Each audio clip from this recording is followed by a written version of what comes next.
Greetings tonight, my Gavanin. Welcome back to my channel for a nice Friday night spent together talking about how you can experience highs in nature naturally. Because as many of you know, if you watch my channel, I'm a really big advocate for our psychedelic, our fungi, plant-based type of experiences that do heal people. So I really am very happy and very proud of America to start to decriminalize in certain states where it is fine to use these spiritual tools, these healing tools to help you in life. But I know that not everybody is going to choose to try it or to take this path. And so I have ways, because I've experienced both ways of kind of experiencing a high on life. And I experience a high in nature often. So it's one of the things that makes me feel really connected to fairies. And so I thought I would share with you some of my techniques. Basically what I did was I just wrote down what I have been doing for years without psychedelics or hallucinogenics. And this is just now what I share with you all. So you can take it as you need, use these techniques, modify them for yourself, and hopefully you can experience a euphoric feeling, a high in nature that I often do. So I wanted to talk about these methods or these techniques that kind of separate into two different categories. I have 6 in one category and 6 in the other, so there's 12 total for you. And then we can chat and you can share your own. If I don't hit on one in particular that you do or you know, I would love to hear it. And hopefully I can explain this more. What I'm going to be doing is after this video, I will be putting this on my WordPress blog so that you have the written form of the methods and the techniques as well. So I thought this would be fun to discuss how to literally experience a high in nature. All right, well, the first category is what I call the meditative or intuitive techniques or emotional techniques. And what this means is this is really good for those that are looking for that emotionally stimulating experience in nature, or often get that naturally and are just looking to enhance that. I also know that there's ways that you can kind of physically connect to nature, and then you can experience a chemical high as well, and we'll talk about that. So this is the first category for you, and this is the number 1 method. This is called observing beauty. So you want to lay down on the grass or sitting on grass, and you're just taking in everything and observing everything that you see around you. So you're going to take in the bright colors of nature, and you're going to let them get brighter as you observe them. So your heart will start to open and experience more of the brightness of nature that is around you. The more you take time to just be a non-judgmental observer of it, it can really facilitate the same kind of sensory experiences that you may using psychedelics. One of the things that we know about magic shrooms or certain types of psychedelics, they produce this sensory experience that basically heightens your experience of the world. So you start to see things a little differently, hear things a little differently. You might notice more patterns in nature. Nature actually seems brighter to you in colors, and it even might move around. You might actually experience that. So what the goal of that experience, if you want to explore consciousness in this way, if you want to do it without using the psychedelic tools, well, then you're going to want to really immerse your same senses, and you're just going to really heighten them by what you're observing. So this is observing the beauty. Notice as many animals, plants, trees, and flowers as you can while sitting there.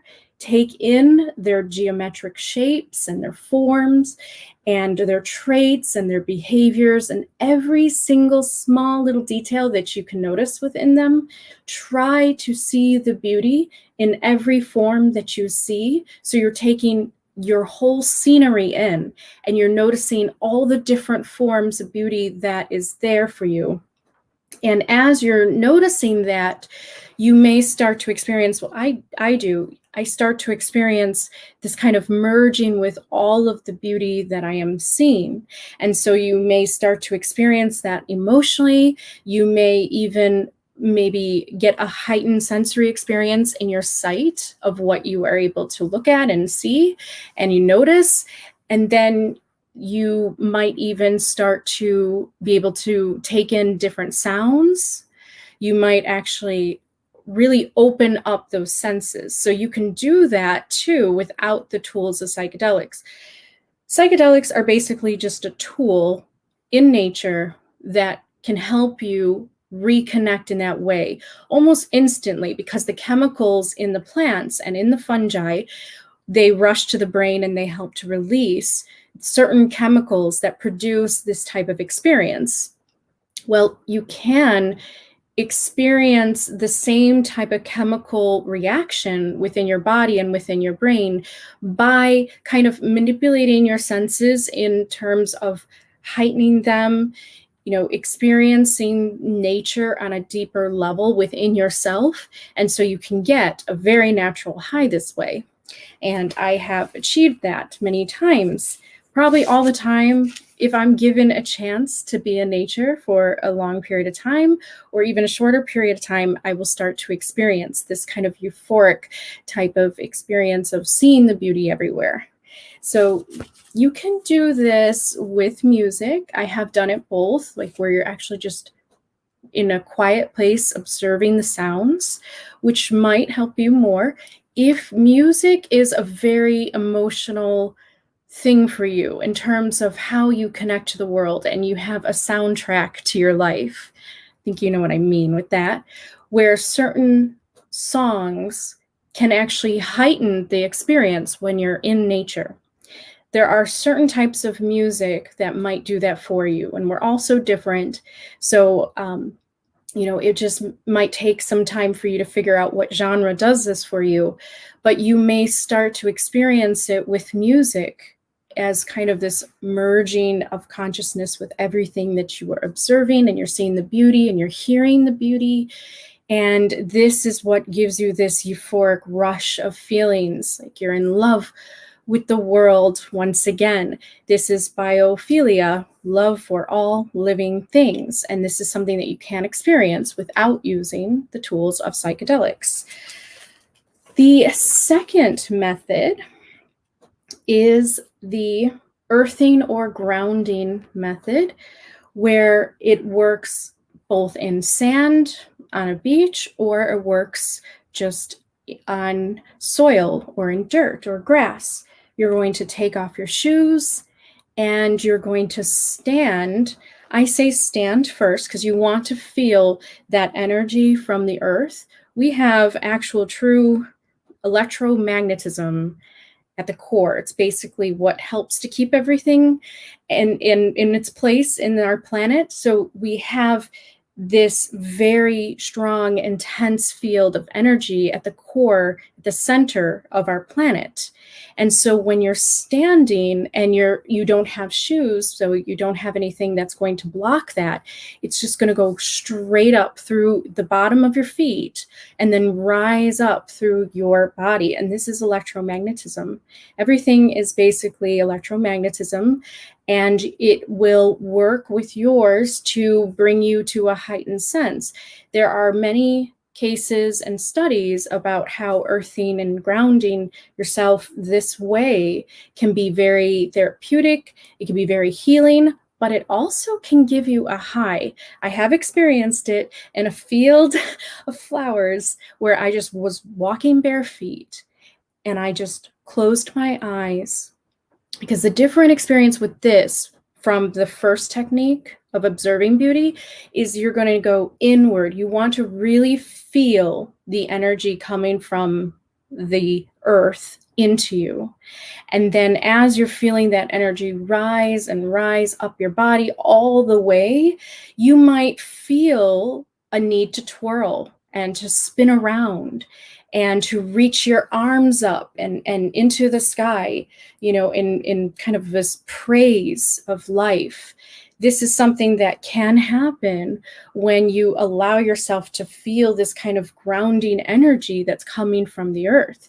You'll feel one with the earth. And this is more of an inner experience of the energy that is within you and how it mingles with you and how it brings up through your body, and you can feel it coursing through you. So this is something that I have felt, and I say this is something that has worked for a lot of people in terms of how it's very healing, very grounding to people. And what I said was this, is that instead of opening your eyes and looking around, so you're not really using your eyes as a sensory experience, but you could do this later, but you want to close your eyes at first and you want to feel the energy rising up from the earth. And then you want to be very aware of what it's doing in your body, feeling it all the way from your feet to your knees, all the way up your legs, all the way to the top, all the way out through your crown, out through your hands, through the meridian points of your body where the energy centers are. And then this is what's going to give you this kind of euphoric high. And so I have experienced this, and it might make you twirl, it might make you dance, it might make you do something with your arms, or at least move your body in some kind of way. And that's because this energy doesn't really go anywhere. It's just kind of within you, and then it has nowhere to go except outward. So what might happen is your expression of your hands and your feet and your body may move in order to move this energy back through your body and then back outward. So it's a really interesting experience when you have that. And like I said, it can be used in a way where you are listening to music, or you can be in a state of more silence, but you really want to pay attention to the way the body feels. So you're heightening and sharpening your sensory experience of your emotions, your energy centers within you.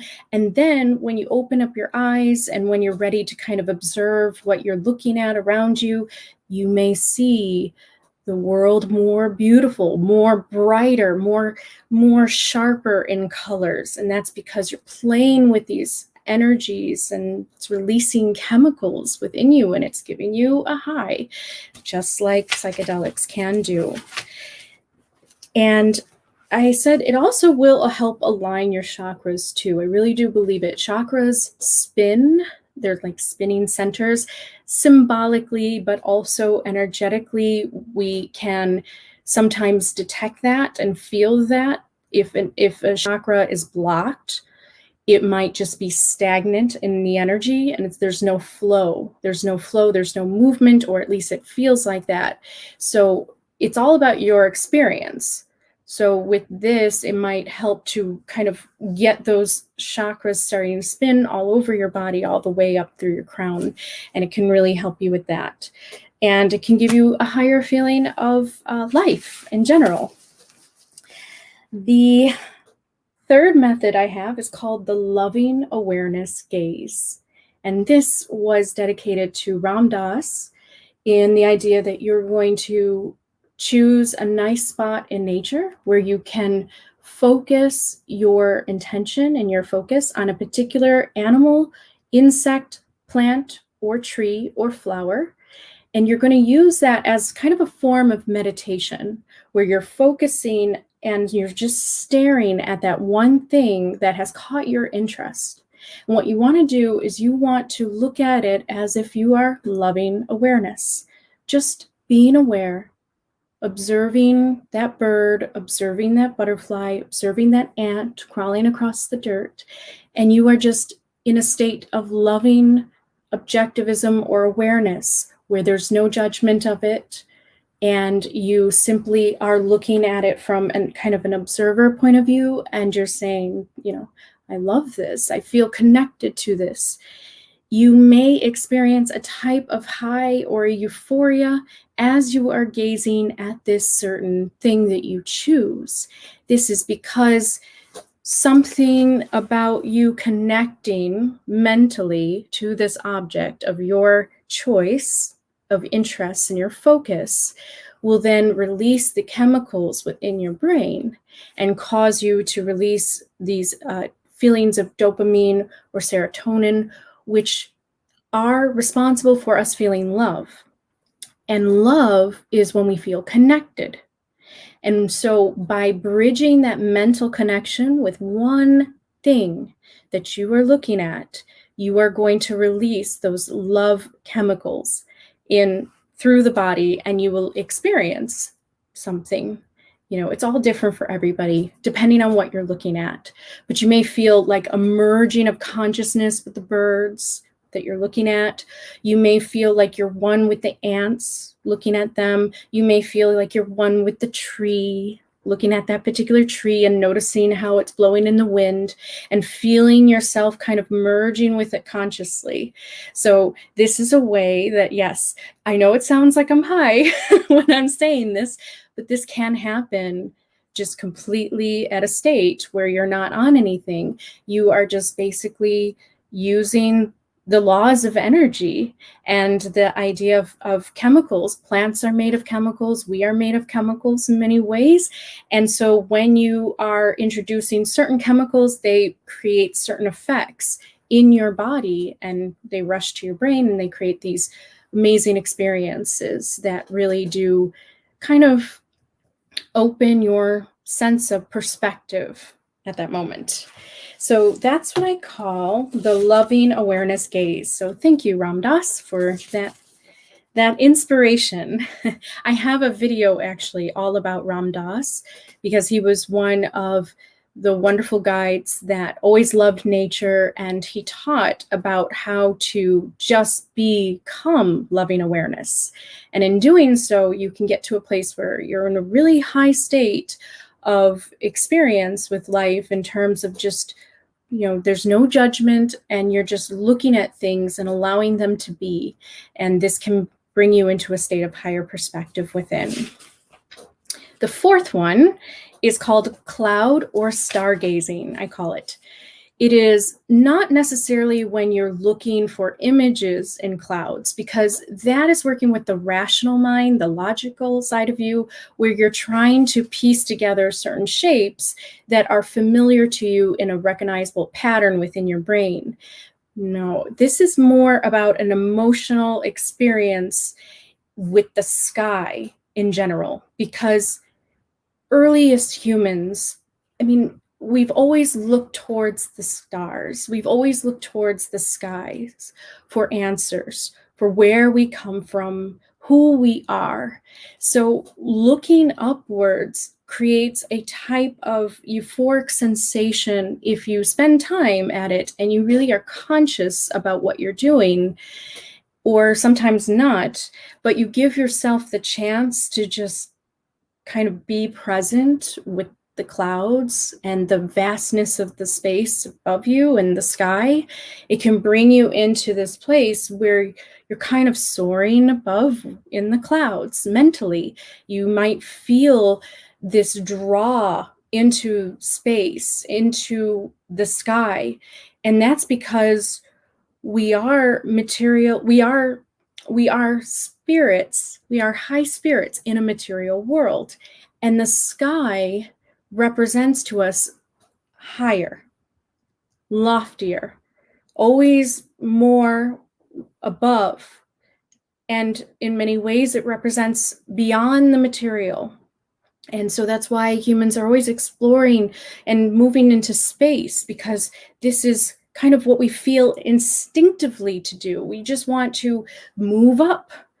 Everything is like going up in a way. Not that it's about linear growth, but there's something that does make us think about kind of the higher dimensions, the higher realities that exist above us and around us. And so this is when you're just looking up at the sky, at the clouds, to experience a spiritual high, in the idea that you're imagining yourself flying amongst the clouds. This would really work well if you're just lying down on the grass looking up, and you're just one with the sylph fairies, the air fairies, the dimension of air elementals. And we see this in Greek mythology and in other types of tales and folklore, that there's a cloud city, there's a cloud world. And it's something that we sometimes might want to join ourselves. We might want to experience a higher type of world, quite, physically living above.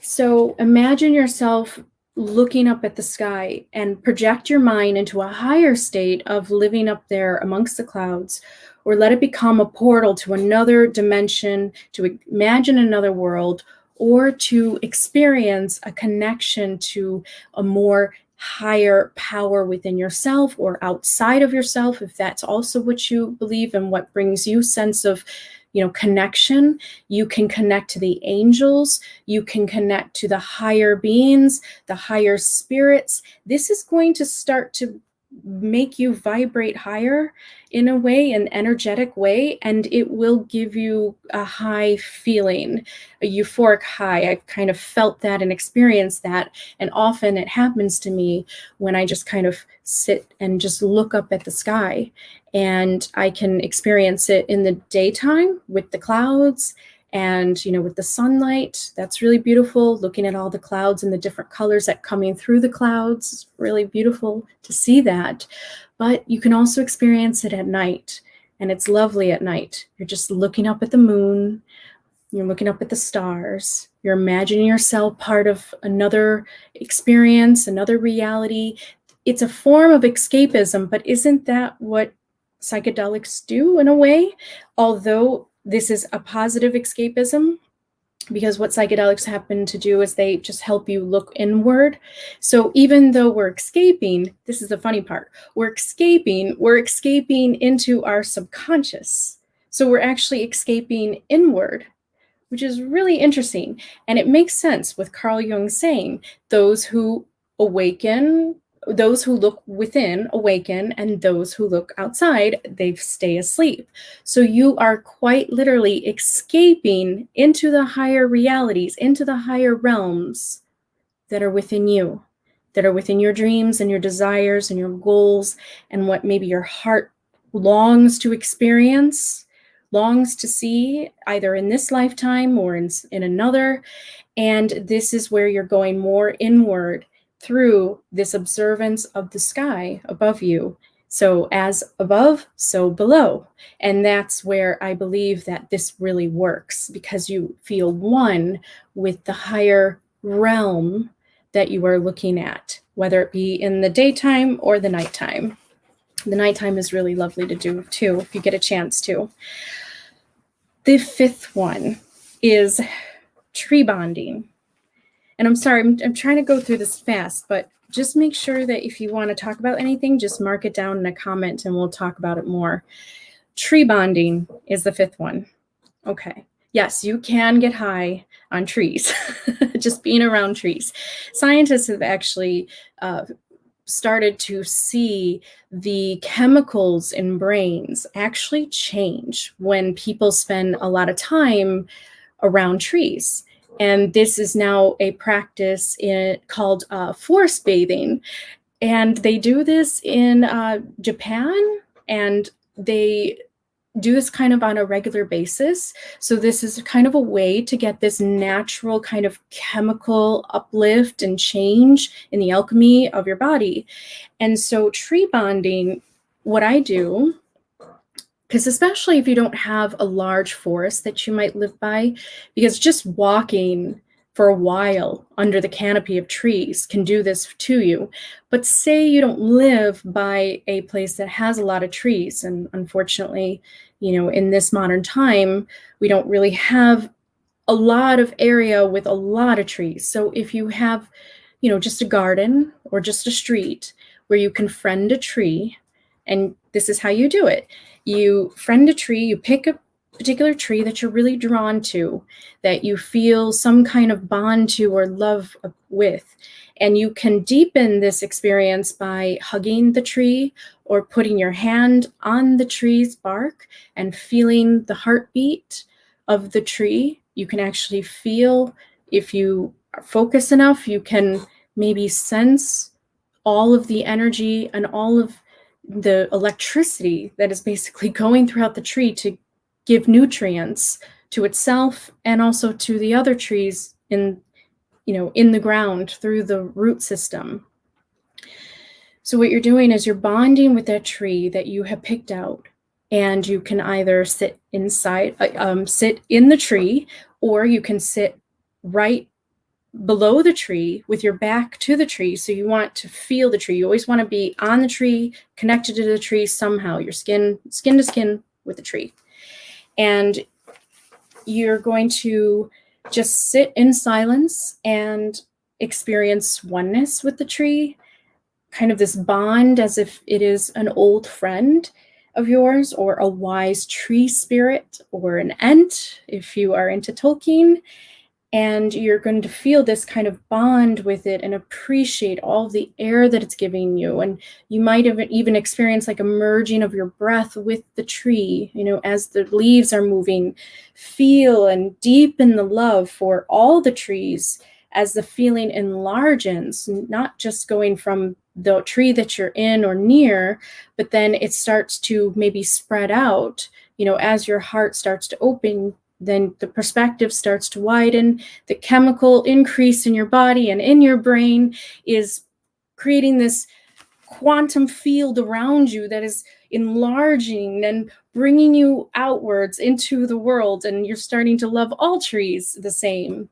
And you might even just experience yourself merging consciousness with the trees and experiencing yourself in this way. And this can give you this chemical high when you are with the trees and are bonding with them. They do have this ability, and they have shown that it does do something chemically to the brain. It does when you're around trees for a long period of time, or at least for a dedicated amount of time.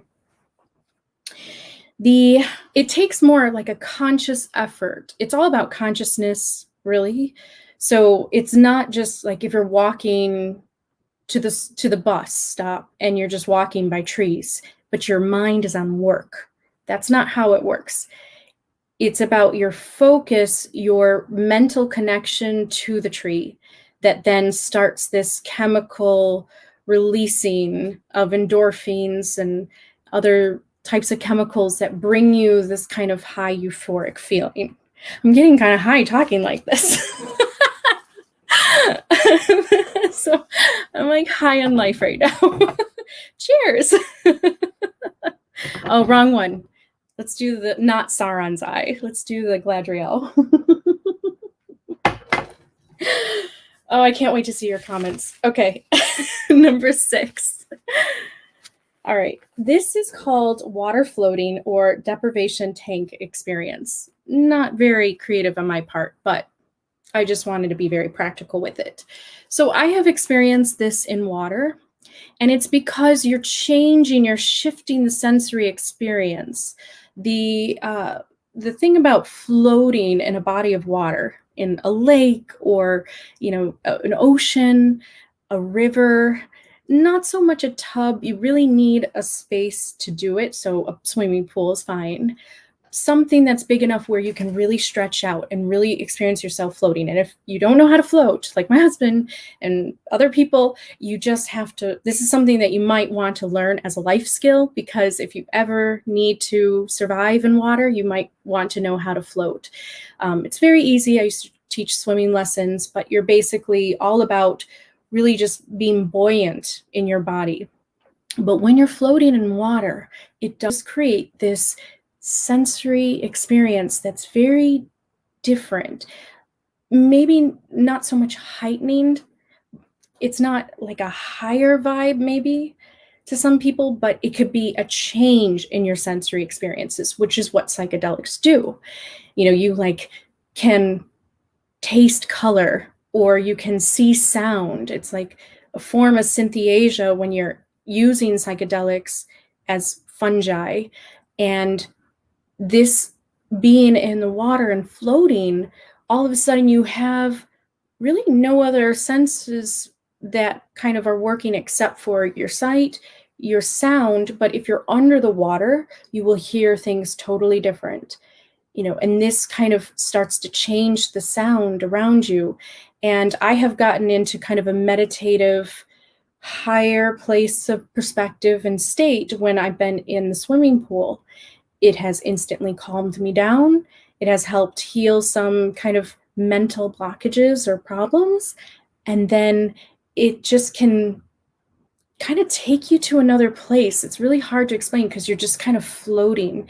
So you're just letting yourself kind of float. It's like being in the origin of your soul, just floating, in the etheric field of energy. It's like there's no matter around you. And this is the thing about water, is it's this amorphous kind of form that takes shape of everything. And there's really no physical solid unless it becomes ice. So when it's in a liquid form, then you become part of that liquid, or you feel yourself as not so much matter. And that is kind of a sensory experience that you can get using psychedelics, in the way where you might experience the world where it's not so much, about the material world, but you're going deeper into the energetic one, the spiritual one. So water floating is definitely something that I have experienced some kind of euphoric high doing. And the deprivation tanks, this is where you can actually go to a spa that kind of, has these deprivation tanks. They're just tanks that you just lie in the darkness. And this is something that's very healing for people. Some people have very euphoric experiences. They astral travel in there. They have some kind of high that happens like a psychedelic as well. So just keep that in mind. It can happen in water too. And the second category, because that all had to do with emotions and energy. And it had to do with you kind of sensing and being aware of that energy within you and all around you.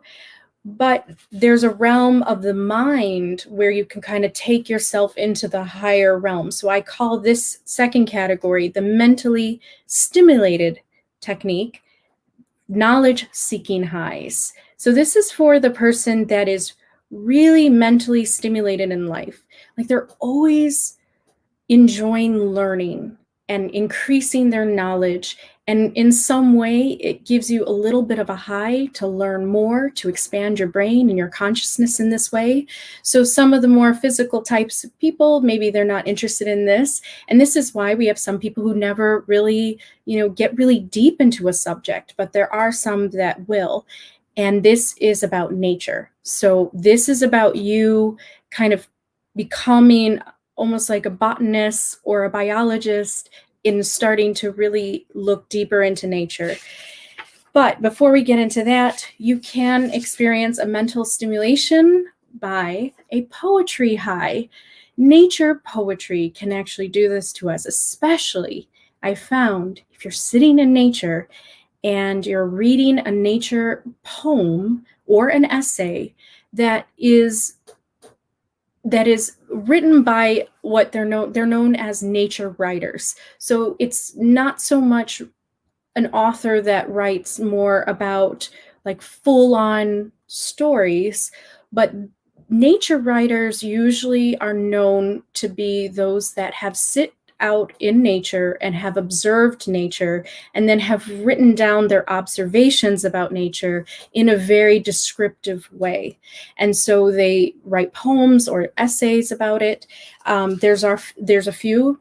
Ralph Waldo Emerson is one of my favorites. J.R.R. Tolkien, he has written some essays and some of the smaller stories that he has written, not so much Lord of the Rings if you don't want to get into that whole trilogy, although what I really love about Lord of the Rings is it can take you into another place. It is a form of escapism when you are reading J.R.R. Tolkien. I get high off of reading about what Lothlorien is described as. You know, this is the type of experience that you can have on a mental kind of place, and it can probably release some chemicals going on in there. Charles Darwin actually ends up being very observant in nature, and you know, he's known as the father of natural evolution. So that also can help. Gary Ferguson is another one, and John Muir. He's also really well known. And Henry David Thoreau, who is another one I really enjoy. These people have actually spent time away from society.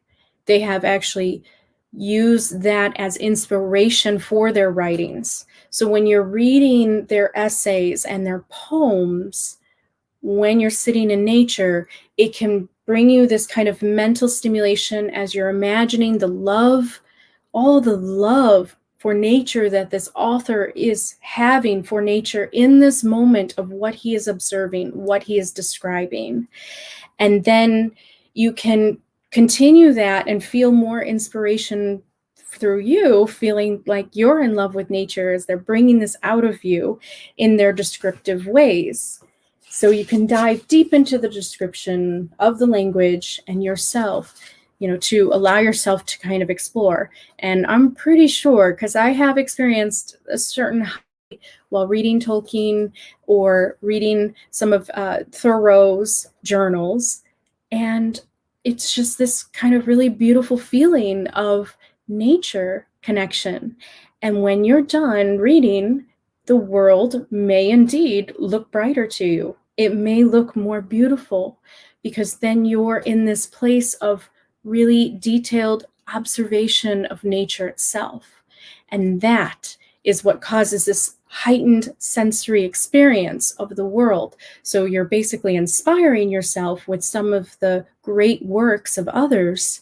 And then this is going to pull you into higher vibrations and experience of the beauty of the world.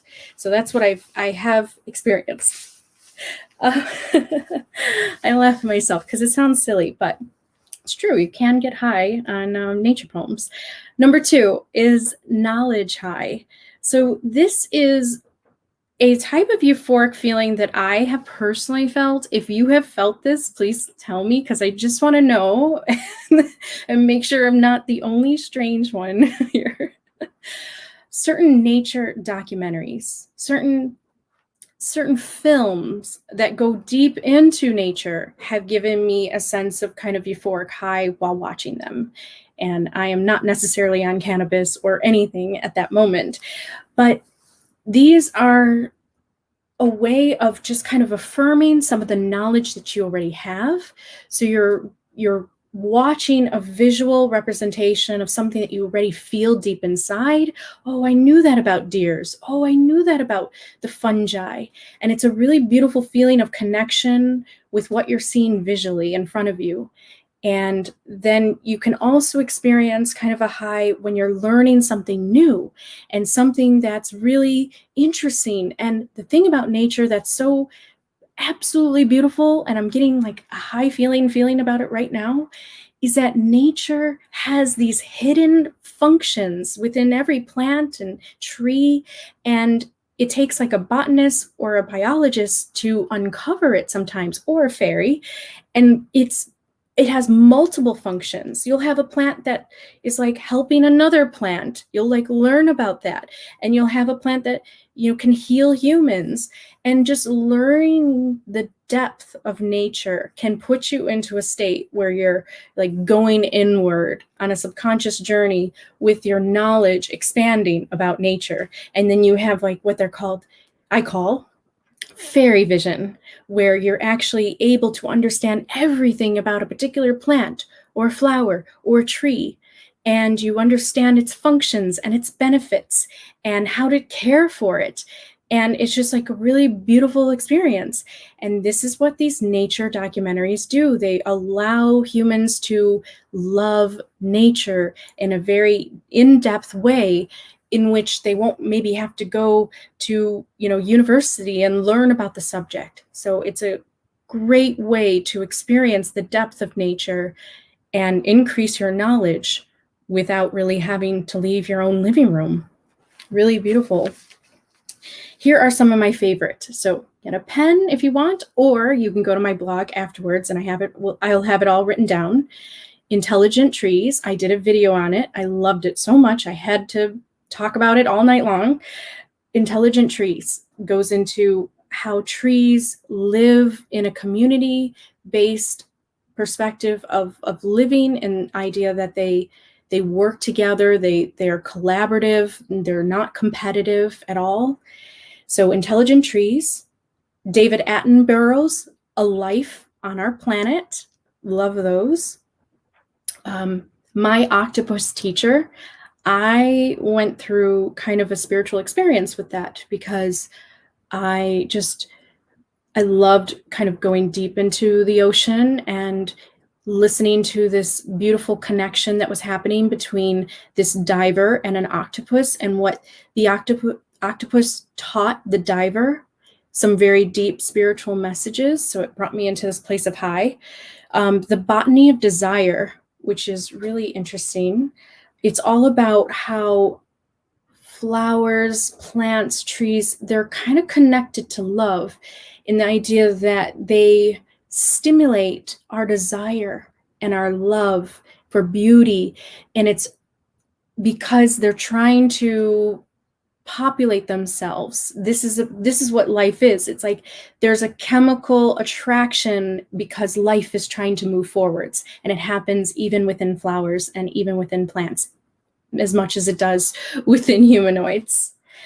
And so that's one I love. Life in Color, David Attenborough. Okay, if you watch this high, well, then this is going to be really colorful, but this is so much in color, so much in detail, that you feel like you're on some kind of psychedelic trip when you're watching this documentary.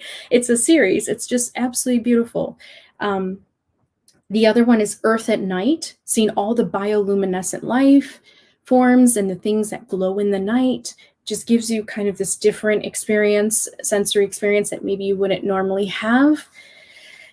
And Human Nature, I had a high learning about the nature of DNA and genetics, and the idea of what is the building blocks of all life, and just going into this deep into the biochemistry of everything, and learning about how nature is giving the gifts of longer lifetime, longer life expectancy to humans, if they know how to be inspired by it and learn from it.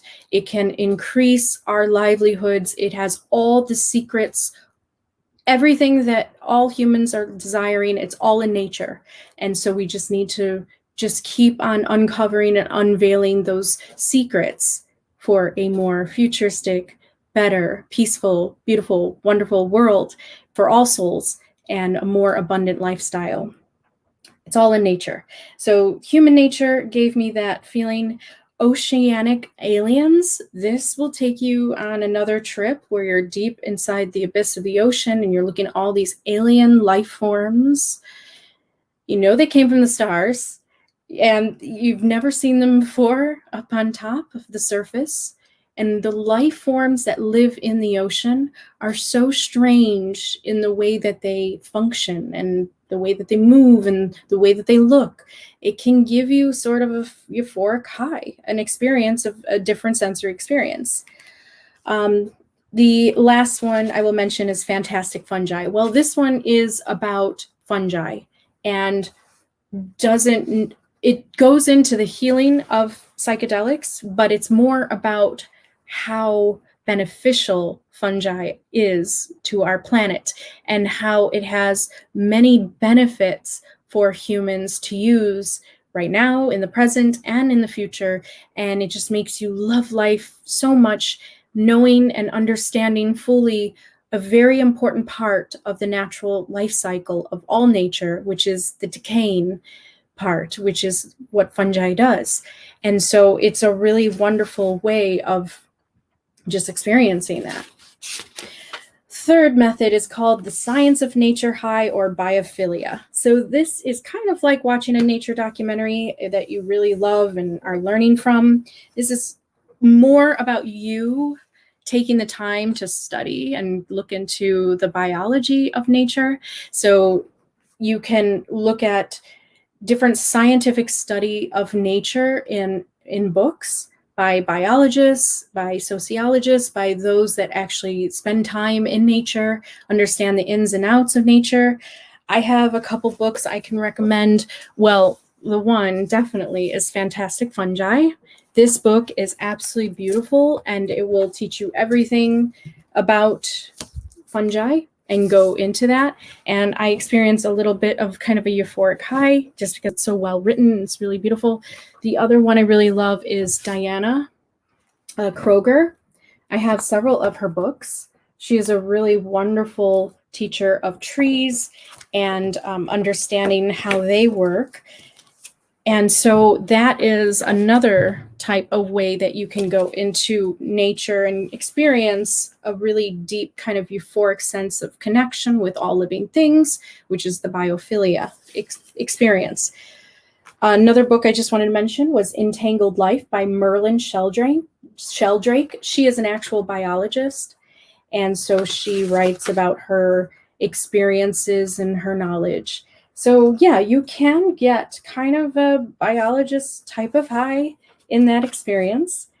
And I just wanted to say with Fantastic Fungi, the type of high I'm suggesting here is like more of a mental stimulation where you're just opening yourself up through the words that are going to connect you. Like Paul Stamets in Fantastic Fungi, the famous mycologist, he says this at the end of that movie, Fantastic Fungi, which I love so much, and I made a video about it too. We are not an individual.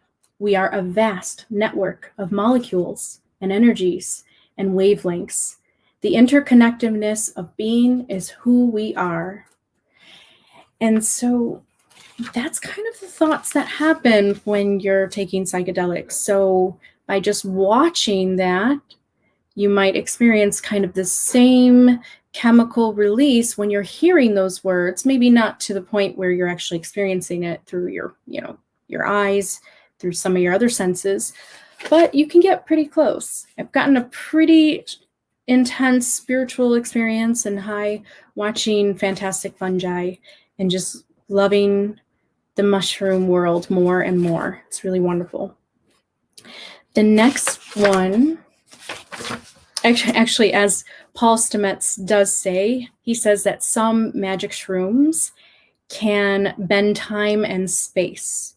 So when he says that, that's kind of helping you to understand what psychedelics are doing, but what also we can be after too when we're not using psychedelics.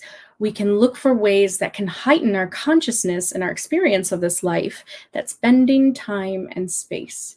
And that's really just about you projecting yourself into more of a less concrete material version of who you are, getting in touch with this infinite nature within you, consciousness, whatever you want to call it, and connecting to nature with that. Nature can be that bridgeway that can help you remember your pure origins, your pure state of spirit that will help you rise into those higher places. And the fourth method is called the dog or cat love stare.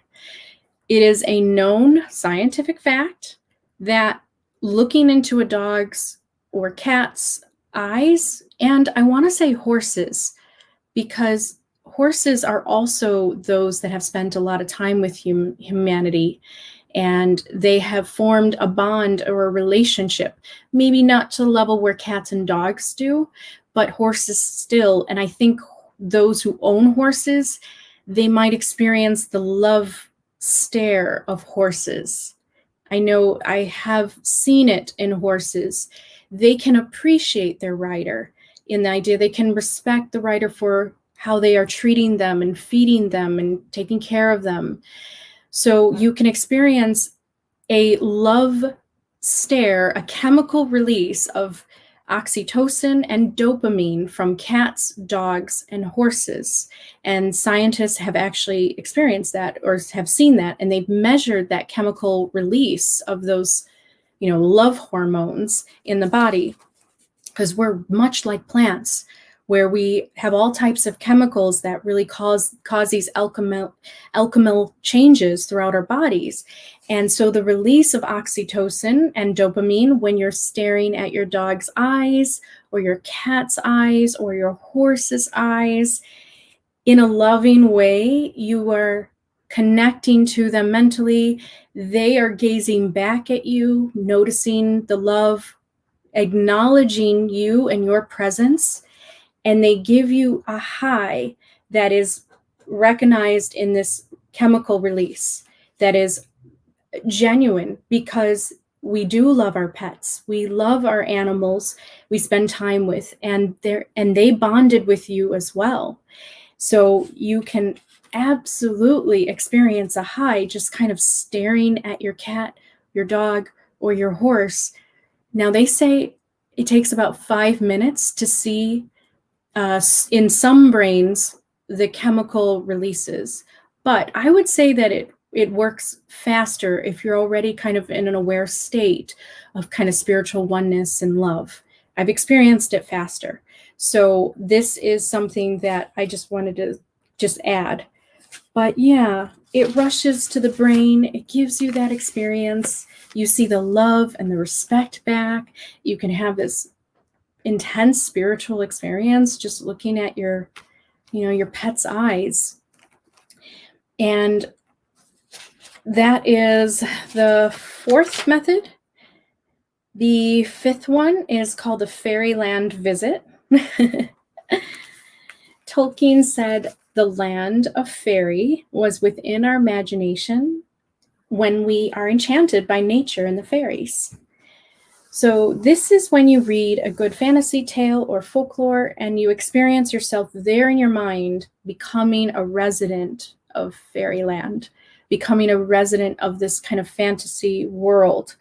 So you could do it by reading. You could get that mental stimulating of the chemicals that change the chemical composition of your mind, makes the world appear more magical just because you're inspired by the words that you read. Tolkien can do that to you. And you engage in the power of imagination and creativity. And these are all things that can make the world appear in a heightened state. So I would say reading fairy tales can definitely give you a euphoric high, and maybe that's why humans have done it for so long. It is a form of escapism, as Tolkien has said in his essay on fairy stories, but he argues that escapism can be very good in terms of how we're living our daily lives, that every once in a while we need that escapism. So it's a very natural way to experience escapism. Last one is the fairy astral realm travel. So this happens when you're consciously projecting your mind into another realm or world that is deeply in harmony with all of nature. Everything is perfectly working in order together to allow for the biodiversity that coexists, represented by all wise beings that your mind forms connections to and with.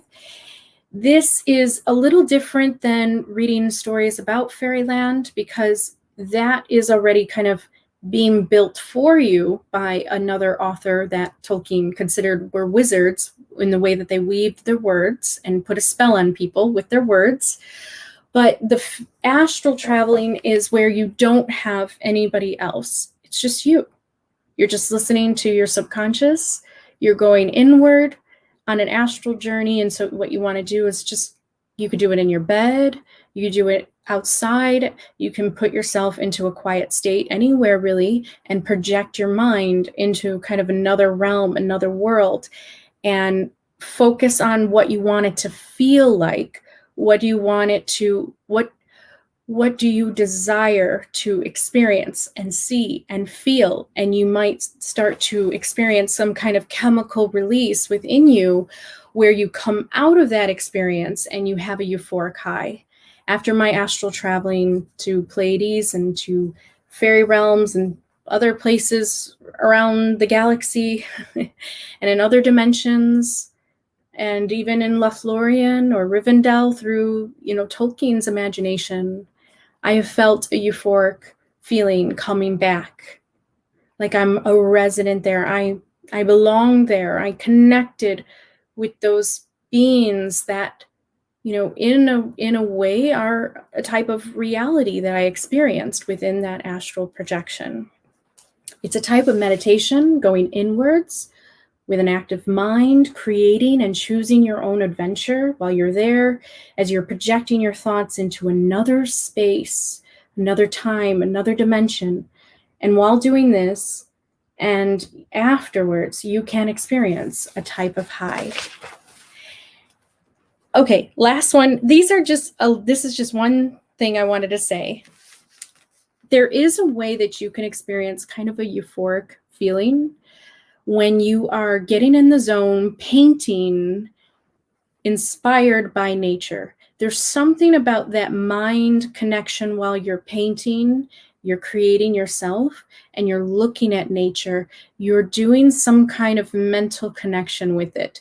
And I believe that's the secrets of some of our famous painters that we might really love.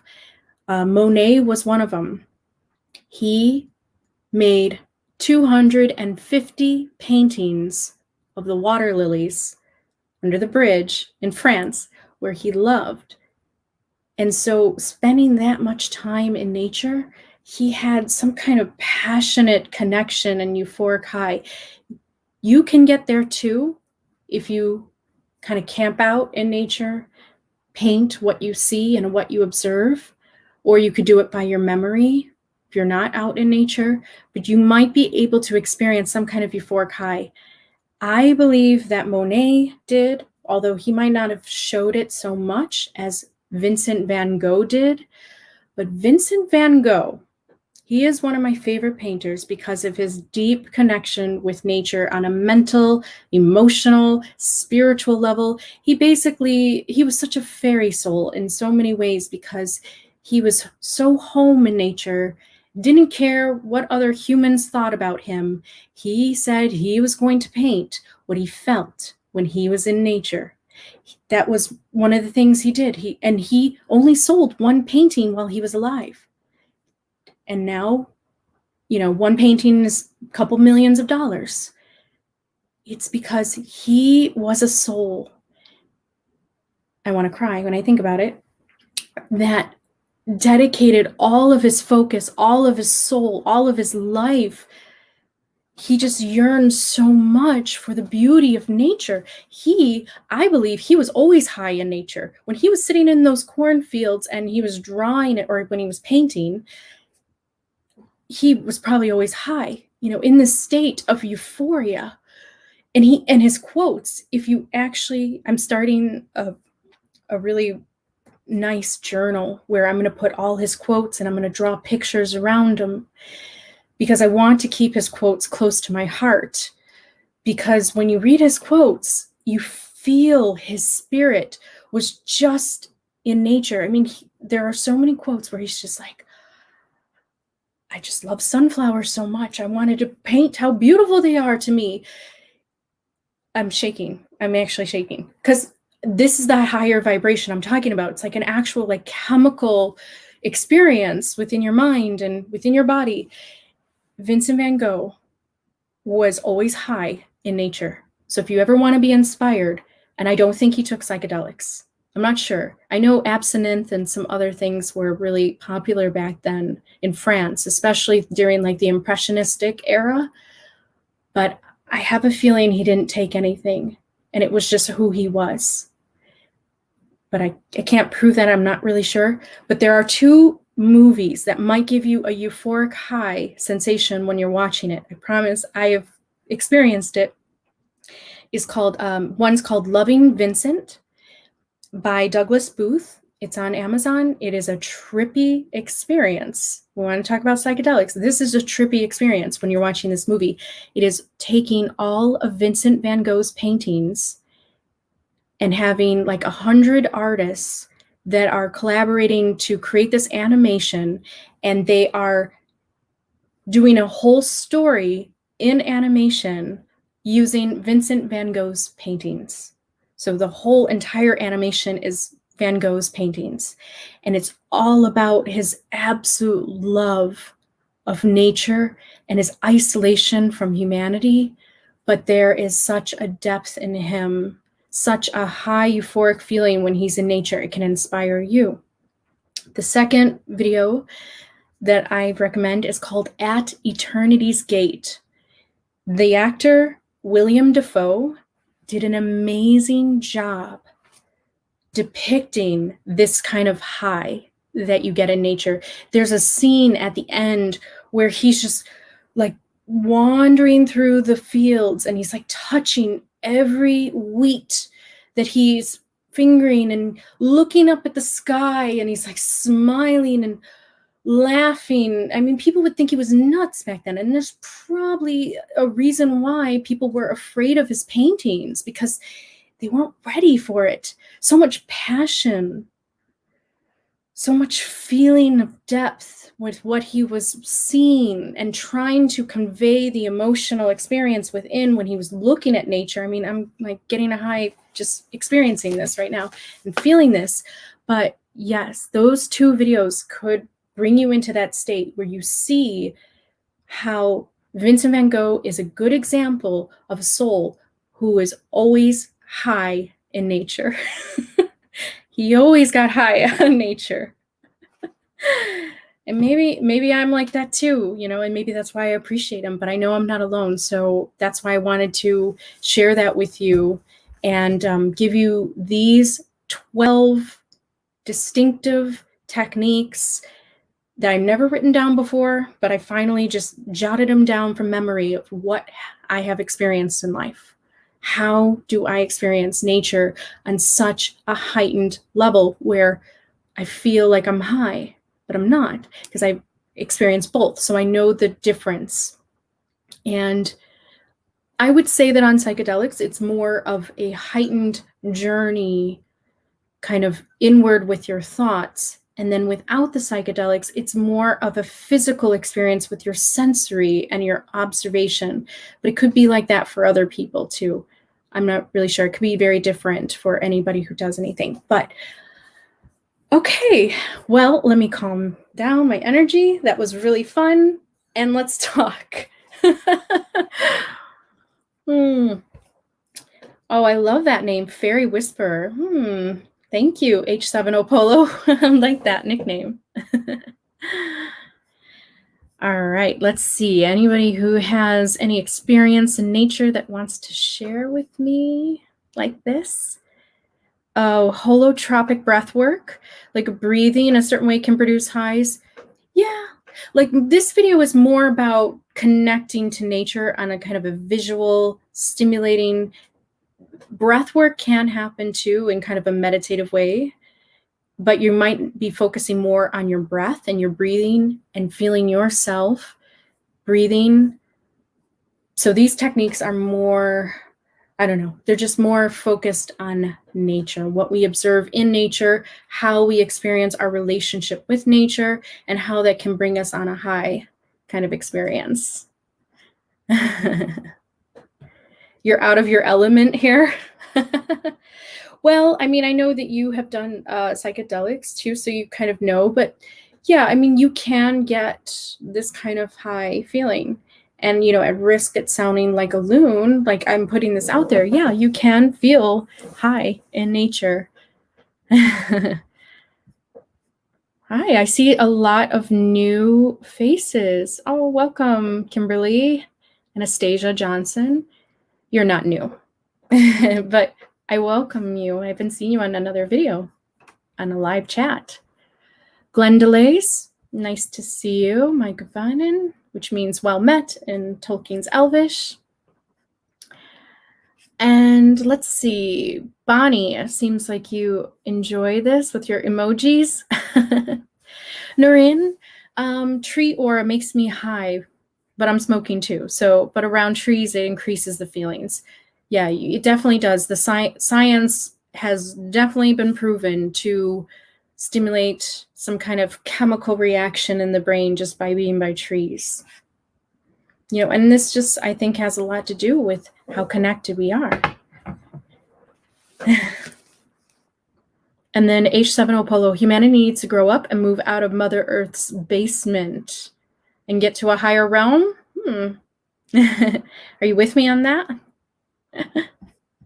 Yeah, but at the same time, we could also feel very grounded too. Like, that's what I love about the grounding technique, is that we can experience a sense of high by really grounding with the earth. So we can experience it in a form of escapism. We can experience it within, and we can experience it also through our grounding with earth. Go hug a tree. Yes, I am a tree hugger, and it will give you a euphoric feeling sometimes if you're really focused on that. Falcom, pause, peace. So beautiful. I've been meditating with trees for 2 years. Connect with Mother Earth. I wish millions would see the amazing experience you can also do with it with house plants and grounding. Thank you. And thank you for honoring Gaia and our connection with Earth. Oh, you're welcome. Well, thank you. Namaste. Seems that we connect in this way, so I appreciate what you're doing as well. Kat, hi, it's Jeff from Facebook. Love trees, love the earth, and love God. And that ultimately is, I think, what people can experience. Using psychedelics, it can get you closer to what you believe is God. And also, when you're not using psychedelics and when you're just immersed in nature, you can get closer to God. In fact, I do have a quote by Van Gogh that I really love that's about this. He says this: "When I have a terrible need of, shall I say, the word religion, then I go out and paint the stars." So to Vincent van Gogh, because he wasn't really part of a religion. To him, nature was religion. And if he felt kind of this desire to know himself or to experience some kind of spiritual connection, he would go and paint nature, what he see. So I think that it can bring you closer to feeling to God. I know I have felt that. And then Casey, even if there's not many trees near you, you're never really truly separate from nature. That's very true. It's very true. This is more of a contact high with the tree. So that's the method that really works. Because for some people, they might not just be able to feel that kind of instant connection. They might need that back against the tree or to sit in a tree. There's something that happens between you and the tree. And when you're connecting skin to bark, you can feel that energy that's kind of moving through you. So that's to help somebody get to that place where they feel connected to all of nature if they can. Oh, I'm so glad, Casey. Watching nature documentaries make me feel high with awe and wonder. Perfect. I'm not the only weirdo here then, because I feel that. I do. And Naren, the mentally stimulation techniques, that's you. You love learning stuff and the feeling you get with realizations. Well, there you go. That is for those that are more into that kind of mentally stimulation. This is something that's pointed out in astrological signs too. So just keep that in mind. Uh, Fire signs and water signs tend to be more emotionally stimulated. So they would be very good with the first few methods where you're getting really into the emotions. And the air sign is more mentally stimulated. So those are the air signs of the zodiac. And the earth signs are those that are more physically stimulated. So you can play with that and see if it fits your astrological sign. I think mine does. You may be a person that can use kind of both techniques, like you like to have a variety of experiences. But I know that there are some people that really, they don't want to open up a biology book. It doesn't give them a high to learn about the chemical functions of a plant. They think that's part of school and that's it. But to some people, it could give you a euphoric high when you're learning so deeply about nature. So we're all so different. We all have different ways that we experience our life, but that's part of the diversity that we are. I love it. And, together our perspectives kind of make the whole. Naren, also the person who did the Seagull book you read. Oh, yes. The Seagull, Jonathan Seagull. That book will definitely kind of give you a high. I would say that he is kind of a nature writer, the one who did the Jonathan Seagull, because it's all about an observation of a seagull and then kind of tuning into the spiritual nature of learning how to fly and then going into other dimensions in terms of, incarnations, getting wiser, getting older. It's a really fabulous book. I'm glad you mentioned it. Jonathan Seagull. Really fabulous. There's actually a free YouTube, there's a couple of them, free YouTube audios where you could just listen in. I got like a spiritual high on it because it's just a very detailed observation of a seagull trying to learn how to fly. And then it brings you into this place where you're like flying within.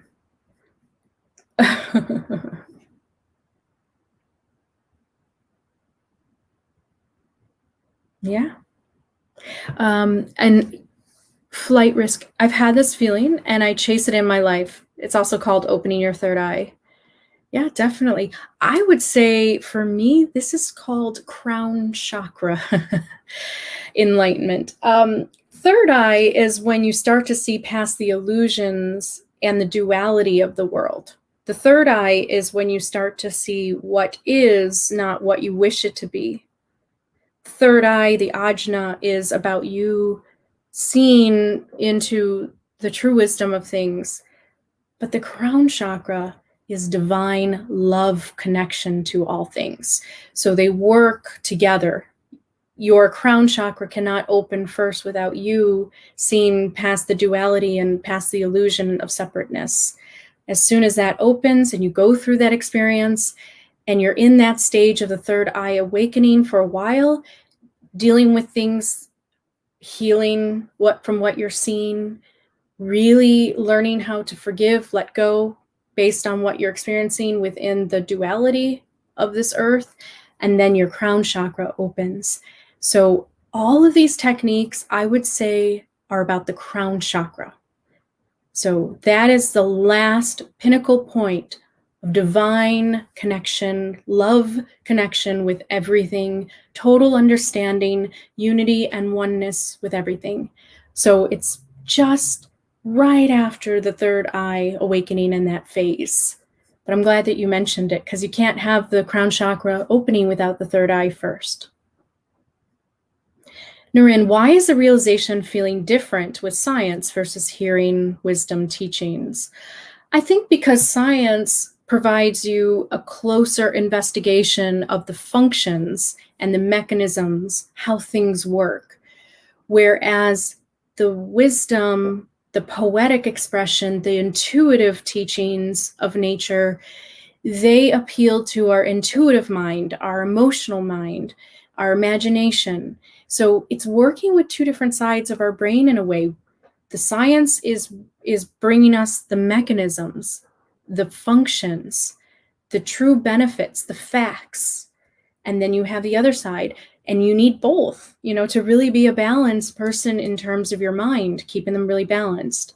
I did a video a long time ago how I think Tolkien's elves represent that mental balance of the left and the right, and being really centered within that in a very conscious way, not really just depending on one side of experience, but actually combining them both.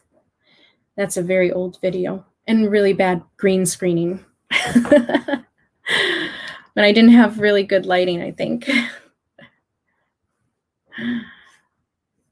So yes. Let's see, more. Anybody else have any other techniques? Wasabi fog. I wonder where elves come from. Different planet, galaxy, dimension. All over. They can be from Earth, but before Earth, they could have been from another place. Elves and fairies, it really is a spirit type of spirits that live in the elemental or nature world, and they represent nature. I believe they're from all over. I really do. I don't think that we can limit where they come from or where we have come from and where we might have experienced ourselves in past lives. And it's really unlimited, I guess, where they come from. Noreen, I have an amazing book collection. It's growing. My goal is to have a wonderful, huge elven library of all the books I really love. All of the things that I really love. And I'm finding more and more, as our Earth is entering into these new kind of shifts with our reconnection to nature, there are so many wonderful books out there now. There are amazing books where just people are really getting into, like, all of the scientists and the biologists and those that study animal life and plants. They're writing books, and they're taking you on the journey with them. And it's just wonderful to see. Absolutely wonderful. So I'm glad you like my books. I'll do a video on all of my books that I recommend for nature learning, because I'm starting to collect a lot and I would like to share that. Wasabi, mushrooms are fascinating and very intelligent. They are. Truly, they are. It's really exciting to learn about the fungi world. And when you do, you realize, that they're really closely connected to human life. And so you might feel and experience that kind of connection. I think that's what happens when you're eating the mushroom. You're actually experiencing that ancient connection and basically releasing those ancient memories that are stored within, because it has decayed life for a long time. And fungi are the oldest organisms on Earth. The oldest. I think older than crystals. Yeah, they are. They're the oldest. And then, Noreen, you love when cats lay by you and put a little toe on you. Stare into their eyes. And they will release those endorphins in you. It is scientifically proven. I am not just, making stuff up. This is something that actually can be recorded now for all of those that need scientific evidence of what I am suggesting. Wasabi fog. I actually did that today. I had a very interesting conversation with a being from Orion. Nice. You said, so you did some astral projection? Wonderful. It can definitely do that. Give you that kind of high. And then most artists don't experience fame when they are alive. Yeah, I think, I don't know. I guess it depends on your experience. I think with Van Gogh, he was in just a place where he kind of resigned to the fact that he was different in terms of how he saw things, and people might at that time, they were not quite ready for him because he wasn't quite impressionist. Like, he was kind of on the outside of Impressionism, where it was almost like abstract, and abstract art was still not noticed back then. It was still very classical and Renaissance, and Monet was very popular. So the difference in styles you can see. For Van Gogh, some of his things were scary. They were so different, but some of his nature pieces were really, truly, just amazing in the way that they expressed themselves. But he definitely was an individual who could give you an example of how to get high in nature without psychedelics. If you just read all his quotes, look at those documentaries, watch William Dafoe do an amazing job on really diving into that character, and just watch him go through it. Renee, you were watching a video that I mentioned? Listening to the Schumann resonance is like listening to the heart of Gaia, calms our energies, a way to connect to nature too. That's a great one too, yeah. Yeah, I mean, there's a lot of ways that we can kind of use sounds from nature. It might not be a really pleasant sound, but sometimes I get like a very kind of interesting kind of experience listening to the crackle that still exists from the Big Bang. You can still hear it. Like if you look up NASA video of the crackle from the Big Bang, you'll still hear kind of like that fizzle. And if you maybe just stay with that fizzle, it could take you back to that place of the Big Bang, maybe. So yeah, certain sounds they're vibrations, they're frequencies, so they can definitely affect us with our chemical releases of certain, our chemistry that creates certain types of endorphins and happy feelings and higher feelings, and increase our sensory experiences, which is what psychedelics do.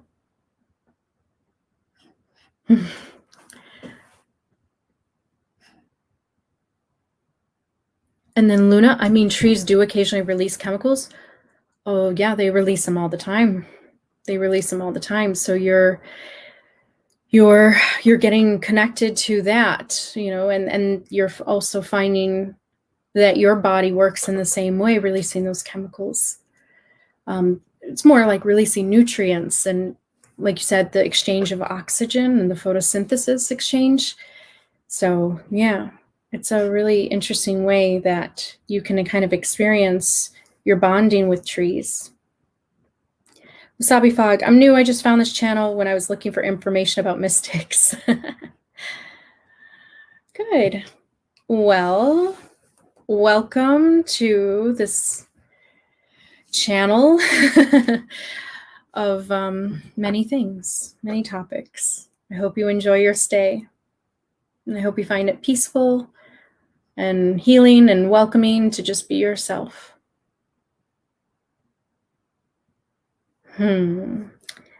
Okay, KR Central.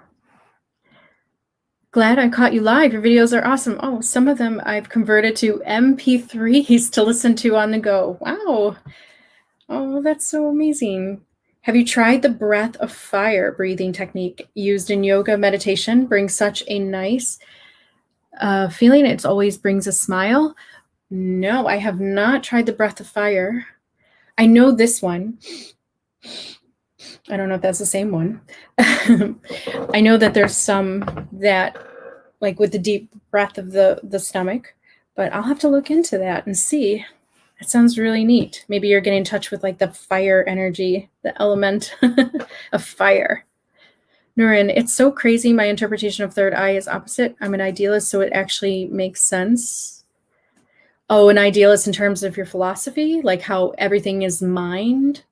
Well, yeah, I mean, I'm an idealist too in that way, but the third eye, I'm coming from, this is ancient wisdom from like the Vedas, like the idea of like what we know about the ajna in Hinduism and what it kind of represents, because the whole point in conversation in the Bhagavad Gita between Arjuna and Brahman Krishna is in order for Krishna to tell the secrets that you are not your body. You are just experiencing yourself here, but you can find the Brahman. You can get to that Brahman state. And one way is through psychedelics. One way is through just a change of perspective. And you could do it through some of these techniques. So that's how I am experiencing the third eye. It actually goes back to the ancient wisdom that was first given to humanity as the oldest spiritual texts and messages, that the third eye is what helps move you past duality so that you may see things in a non-duality state. And then you know yourself as Brahman. You reach that Brahman godhood state. So that's why the third eye is talked about in terms of the Gita back then. Somehow I got the impression that it was the image you see when imagining it in your mind. No, I think you're talking about the inner sight or inner eye, which yes, like the inner eye is when you formulate images within your mind. I'm talking about the third eye that is about your experience that has to open up before you reach the Brahman, the place of godhood, the Buddhahood, the enlightenment, the divine crown chakra opening. So I'm glad that cleared it up for you.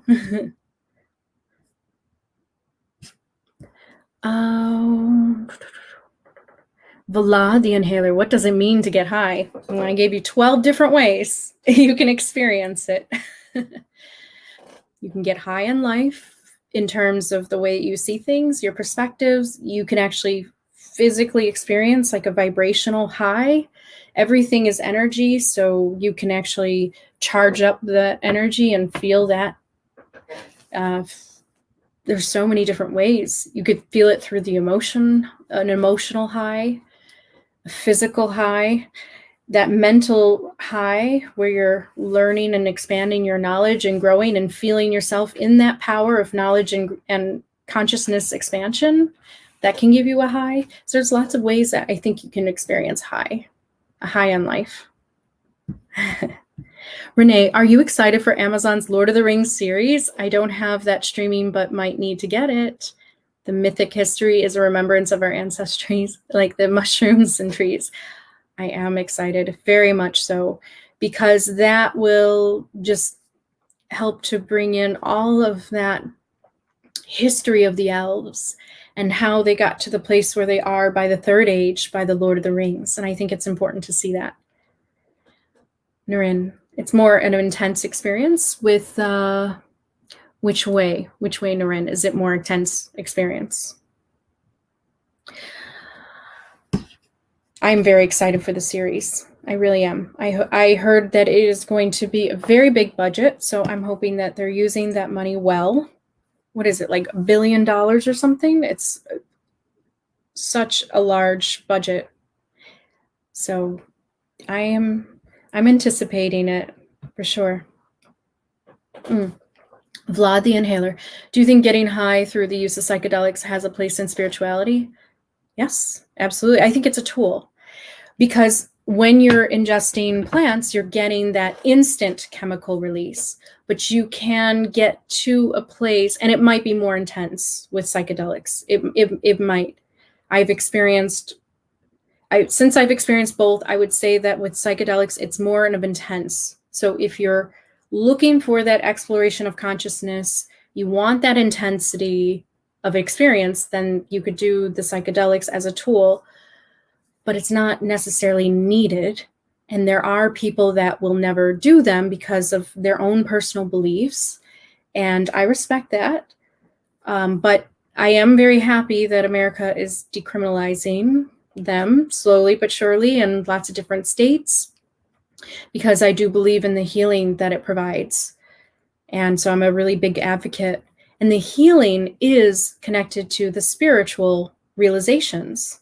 That's what they're finding, is that PTSD, depression, any kind of problem that you might have as far as a blockage of your spiritual self, and you're really focused on traumatic events in the pain body of your emotions, well, eating a mushroom that releases the chemicals right away, and it helps to reconnect synapses in the brain. It might stimulate ancient memories within you. It might bring you into a higher state of spiritual kind of awakenings. And I do believe that it does have a place in spiritual awakenings, but it is a tool, like all things. It's a tool of transformation, and it's not the only tool. And so this video is for those that choose not to, and so this is a way to allow you to experience a kind of a personal high within nature. And I might just be affirming some things that people have already been feeling. So I'm just putting it out there, saying like, this is what I felt. And then maybe that will help others not feel so alone in that. Like, no, you're not crazy. You're actually experiencing a chemical release of endorphins when you're out in nature. And this is something proven. Vlad the Inhaler. I have done reports and papers throughout college on how psychedelics like psilocybin can help with so many mental issues. So I'm glad that it is getting decriminalized. Me too. I'm really happy for people. And Fantastic Fungi goes into it, how John Hopkins is using it, and really wonderful stories of people that never felt loved, felt like they dealt with a lot of emotional trauma. And these magic shrooms have the power to reconnect them to their spirit, to think of something higher and beyond the ego self. I think that they're very important. I feel like this is a huge step in the right direction for America to go. And I hope that we see them all decriminalized in the future, and for people to be mature enough to decide, to do it in moderation. The good thing about psychedelics, like fungi, is that it doesn't work every other week. You need to take time with it. Otherwise, you won't experience really a high. There is a thing called microdosing where you could just kind of get that alertness, but you won't get that change in the sensory experience if you do it all the time. So psychedelics are not habit forming in that way. They are just good for those that are kind of looking for that exploration of consciousness. But hopefully, by the time they become completely decriminalized, people will be more mature in accepting them and using them, and using them in the right way to truly benefit them. So yes, I do. I'm a huge advocate for it. I'm not going to tell you my plans. I want to keep this kind of to myself as far as like a dream, but I know people, and I want to be a very big helper in psychedelic healing centers one day. Like, that's what I really hope to do. I really believe in them that much. And I know people who are starting to invest their money into them, and I would like to be part of that. And I would really love that. So yes, I really believe in them. Renee, going to drop off in dream world. Namaste and namaste. Yes, thank you for joining. Sweet dreams, Olave, or Olavai. That's actually how you say it in Elvish, Olavai. Sweet dreams. And then KR Central, it was your Freemasonry versus Illuminati video that blew me away. Oh, the one I did, that one has like 22,000 views now. That was a big one. I attracted some people to me, didn't I? And I did that because I feel like our world is starting to become more transparent. We're starting to see into souls. So we cannot demonize groups. We need to understand them and understand the intentions behind them. So I was happy to make that, and I hope it did what I intended it to do. I know a lot of people saw that one. A lot. My other videos do not get that much seen, so I probably had Illuminati members watching and Freemasons too. But I hope that they felt it coming from a good place, to bring everything together and to join together everything with them, with what they want to do, certain ideas or visions. Astro Kid, could crystals help on getting high? Interesting. They do have vibrations and frequencies. They're very old beings, organisms. So holding a crystal could interact with your energy field. As far as releasing chemicals, possibly. I think it could be a tool and it could help. Definitely. That's why I always wear a crystal, so that I'm using that energy for my benefit. But I guess you could, yeah. And then Nurin, you can relax or you can smoke cannabis and relax, which is much more intense. And cannabis is not really a psychedelic. I do both. It's completely legal where I am now. Cannabis is really, for me, just like a healer of pain. Like, it's great for that time of the month for me. Cramps, aches, pains, headaches. I am so happy cannabis is legalized, and the Democrats are moving to try to legalize it federally, because people who suffer from physical pain, it dilutes the pain. There's probably a spiritual connection there where it helps you get out of the ego pain body. There is something there. It lessens, it's also chemically doing it too. It lessens the feeling of any pain.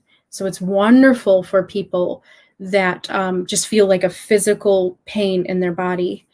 But I use it to relax, to heal, to think differently, to watch a movie, to sit back, see things in a different perspective. It's not a psychedelic. It won't give you the same kind of sensory experience, but it definitely can make you go inward and explore your consciousness.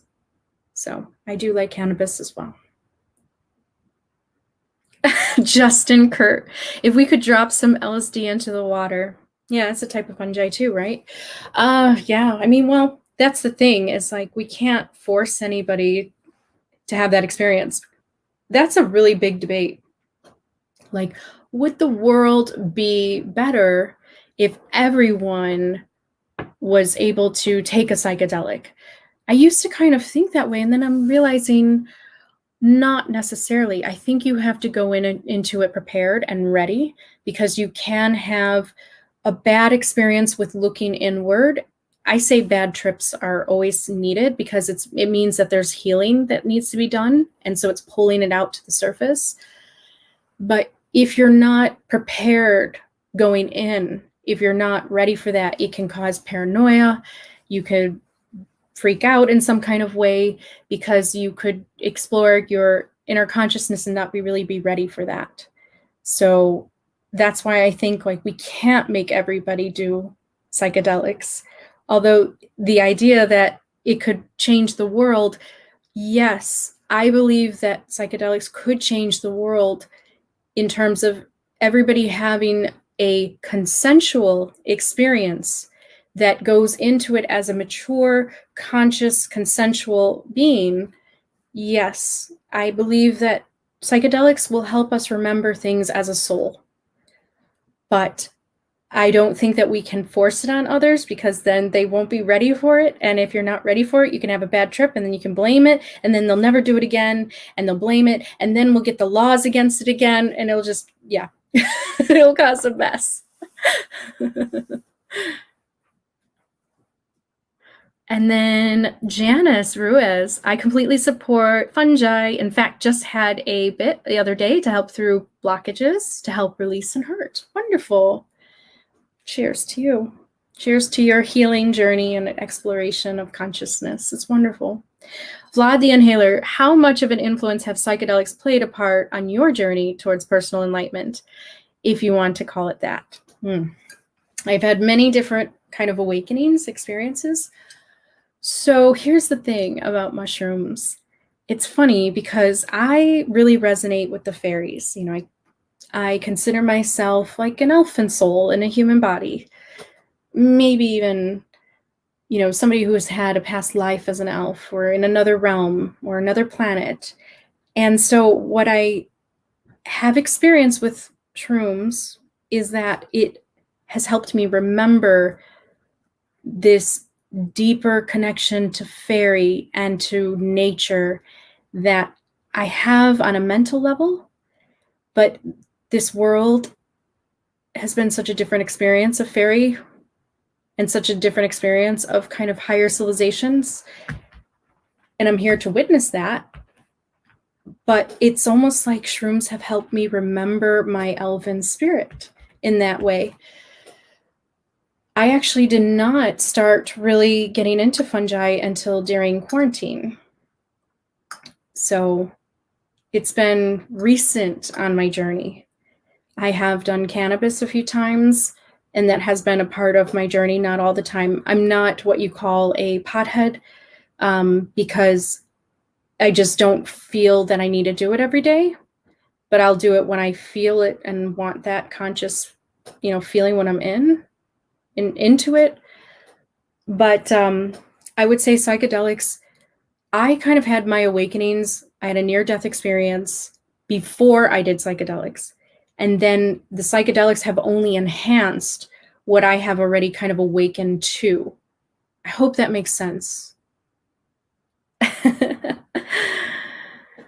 Yay, Janice. There you go. If you're an elf soul, then you know what I'm talking about. It's almost like I had a conversation again with the gnomes and the dwarves, who live inside of the mushrooms or in the little mushroom houses, and they told me the secrets. And I remembered everything once again in a way that I kind of forgot because I had a lot of pain growing up, and this world can be difficult to navigate sometimes. It's a very dense kind of physical reality of different consciousness spaces. And it's a process. It's a process of awakening when you're here on Earth. And I think it's like that with every planet. But I do believe that there are some realms where you're just automatically kind of connected. And so there's an allegory about the idea of Adam and Eve taking the apple, falling from grace, from the Garden of Eden, falling down in consciousness, and then having to suffer and toil. Well, in a way that kind of represents our experience in this world. We basically come into the world in a physical state, but we're spiritual beings, but then we forget, we get pain, we experience suffering and toil, and Buddha and all these other teachers were all about trying to help you remind how to get past that feeling of suffering and states. So I feel like the psychedelics have kind of whispered that more to me, even though I've had an experience already of kind of leaving that. I hope I made sense. I don't sound high because I'm not, but yeah. Therein, I'm a total stoner. I've been smoking this whole time. Oh, I would love to know how this video seems. Okay, so those who are high right now, how does this video seem to you? I hope it's a high within a high. Which can happen on those nature documentaries, like watching Fantastic Fungi on psychedelics could do that. It can give you a high within a high. You're like doubling. Anyway, but hopefully this gives you techniques and ideas and inspiration for you to experience this euphoric feeling, high on life, like the fairies, without any psychedelics at all, because I've experienced both. So I wanted to share with you this tonight, and I hope you practice it, and I hope it changes your view of the world and how beautiful everything is and brings you into the place of higher perspectives. So thank you everyone for joining me. Thank you for leaving your pearls of wisdom. Namaste. And I will see you soon on another video. Enjoy your Saturday and Sunday. And yeah, I'll see you soon. Take care, everyone.